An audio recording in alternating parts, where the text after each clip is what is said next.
So here we are again. Something that I do like about draft season is all the mock drafts. And now I get a lot of people don't like, oh, this is mock draft 97.5, bro. That whole thing. But for me, it's a lot of fun. I get a lot of different perspectives. And, some of them you can agree with, some of them you don't. But also, I think it's a good thing where you surround yourself with opinions that don't necessarily always align with yours. Probably good life advice, too, by the way. But, Todd McShay, the OG in the game, really love and respect his work. But this one, I don't know, man. I don't know. Like, hate is certainly a strong word. I severely did not like the direction he went here with the Vikings. I did. And like we talked about, we do empathize with the national jabroni haircuts, where it's like you got 32 different teams. You're not down on a micro level. You don't know all the ins and outs of minutia with every single franchise. I fully get that. But I'm not really on board with what he did here. So he released his mock draft 4.0, a 2-rounder. So let's go through the Vikings 3 picks. So number 22 overall, Vikings go Justin Jefferson, wide receiver out of the LSU. Now I like Jefferson, and he says here, Jefferson is my best player available at this point in the mock, and he knows how to generate separation and find holes in the defense. I agree. Again, strong agree. I think Justin Jefferson is a very good player, but specifically for the Vikings, I think his talent overlaps way too much with Adam Thielen, just because Jefferson is going to be that big slot in the league. I think that's where he's going to butter his bread. So you're going to take Adam Thielen, who still is one of the best slot receivers in the league. You're going to kick him outside, or you're going to play Jefferson on the outside more.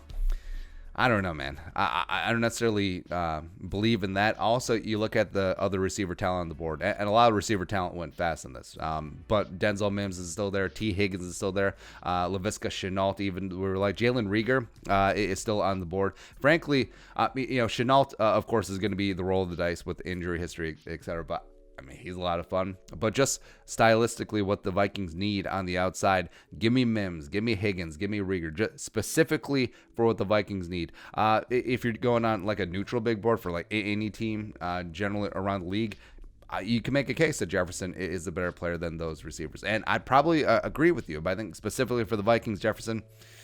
Next one. So next one, I mean, we should know better by now. So 25, Trayvon Diggs, cornerback from Alabama. Now, don't get me wrong. Diggs is a very talented player, but just the history that his brother had with the team, I don't see it happening. And also, this is not a case of like, well, don't punish the brother for the sins of the brother. I get that. But if Trayvon was a complete innocent bystander with this entire Stephon Diggs, Minnesota Vikings drama debacle, I would say, yeah, fine. It's no big deal, right? It's like when who's the safety who had the protest issues? Because his brother came up in the draft, and they constantly asked his brother, Justin Reed, who I believe ended up with the Texans, about is he going to be involved in the protest? And he's like, no, I'm not involved in all that. So I don't think we should necessarily punish Diggs because of what happened with his brother, but because Trayvon was part of what his brother was doing. That's where I have an issue, right? So it was Trayvon, if you remember, was the one who posted the Instagram photo of Stephon wearing the Washington uniform, right? So he's poking the bear right there. He's like, I'm rolling my brother. My brother's clearly not happy with the Vikings, so poke, poke, poke. And then also, when Stephon had that workout and he just magically happened to appear in the Cardinal shirt, it was Trayvon's shirt. It may have been Trayvon's idea. Just like, hey, just like tweak things a little bit. Let's get things going. I mean, Arizona obviously is going to be the market for trading for a wide receiver. And then they stole Nuke from Houston, by the way. So that whole thing. So I don't see that happening. Plus, I mean, other cornerbacks available here. So Christian Fulton ends up falling to the second round, by the way. AJ Terrell is still on board. I think for me, they are on par with Diggs. In fact, Christian Fulton, I have as my cornerback 3 in this class. I think it's Okudah, I think it's Henderson, I think it's pretty clearly Christian Fulton, and then, man, I mean, the rest of the way, not so much. But also here, so wide receiver, cornerback, phenomenal, but also you're taking them over. Josh Jones is still on board, Austin Jackson is still on board, and we've talked about, I would love for the Vikings to come away with one of the big 5, big 6 offensive tackles in this draft, but they don't do that. Also, in terms of BPA, Clavon Chason is still on board. Like, he ends up going 27 to Seattle. So yeah, I'm not huge into like, all right, so got to get this edge. As you see, a lot of the national mocks have Gross Matos going to the Vikings. Also, by the way, Gross Matos goes later on as well. So there you go. But you're not going to pass on Chasen. Like, you're not going to pass on Kinlaw. You're not going to pass on Chasen. You're not going to pass on somehow Isaiah Simmons just completely takes a tank. There's a gas mask video of him on draft day, sure. But man, I don't know. For me, since it is such a deep wide receiver class, as well as there's other cornerbacks besides Diggs there, the fact that you're passing on Chasen, that's rough for me. It's rough for me. All right, so 58. Scrolling all the way down. Actually, no, we can just click through the magic of clicking. Come on. All right, there we go.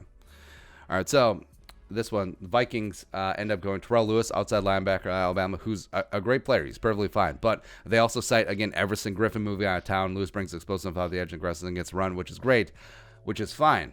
But, I mean, Terrell Lewis is going to be immediate every down 4-3 outside, 4-3 defensive end. Probably not. But also, you look at, we talk about how nickel is the new base. And you have Diggs, you have Kendricks, you have Barr, who are two of the better 3-down linebackers in this league, especially Kendricks, by the way.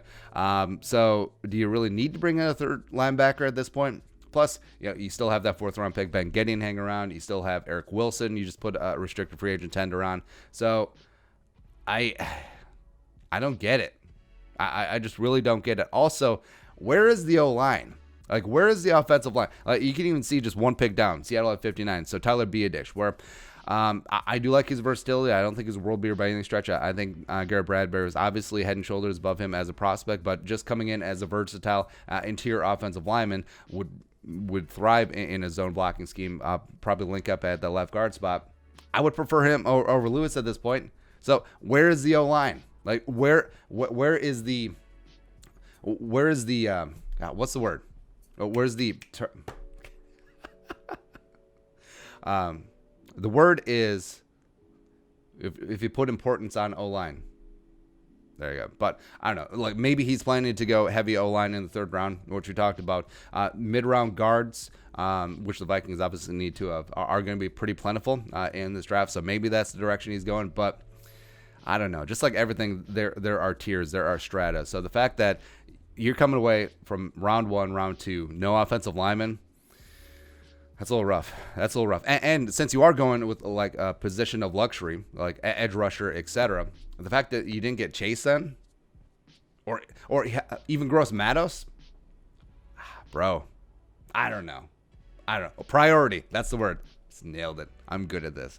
So I don't know. Todd McShay. This is one of those whole passive-aggressive things where you compliment them and then just completely tear apart their life's work. It's like, Todd McShay, we respect you, we love you, except I hated this draft. It was rough. But your thoughts, Todd McShay, mock draft 4.0 for the Vikings. Let us know in the comment section below. Subscribe for daily Vikings takes. Support the work. You know what to do. Plus, give us a follow on social media as well. But until next time, Skull, production value.